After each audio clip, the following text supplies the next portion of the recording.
Welcome again to Foreclose Hub. Today we are here in Cavite to check this new foreclosed house and lot.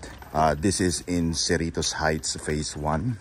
But before that, please subscribe to our YouTube channel at Foreclose Hub. So this is the property.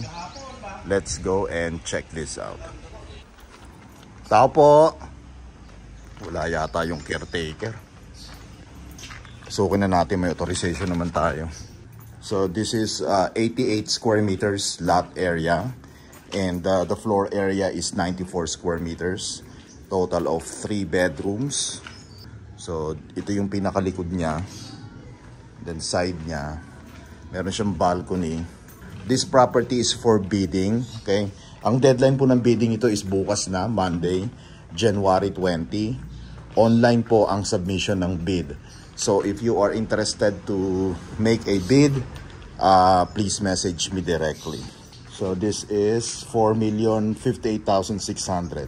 Available in cash or at least 20% spot down payment and 80% balance through bank financing, through in-house and bank financing, exclusive of taxes and fees.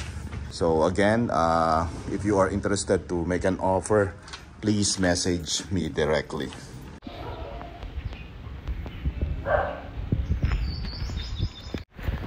Pinakaharap niya.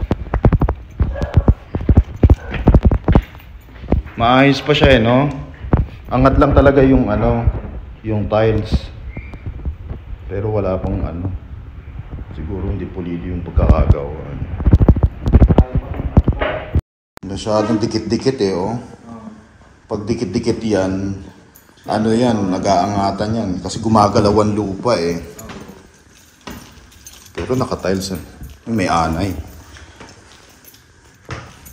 Naakyat naman to kuya. Hindi naman ako lulusot dito. Burado ka ha. Ay, nakakatakot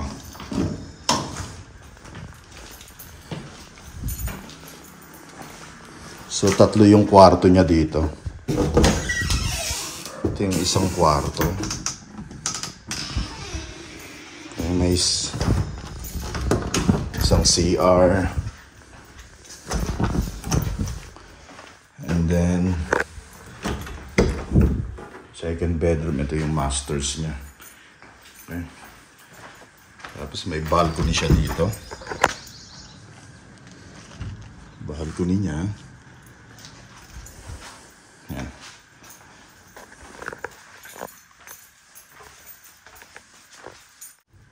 So itong hagdan kailangan palitan na. May anay na. May tubig to kuya, tsaka kuryente. Kuryente lang siya ng tubig. Okay. 3 bedrooms. Ilan na siya sa taas? Dalawa lang? Isa lang.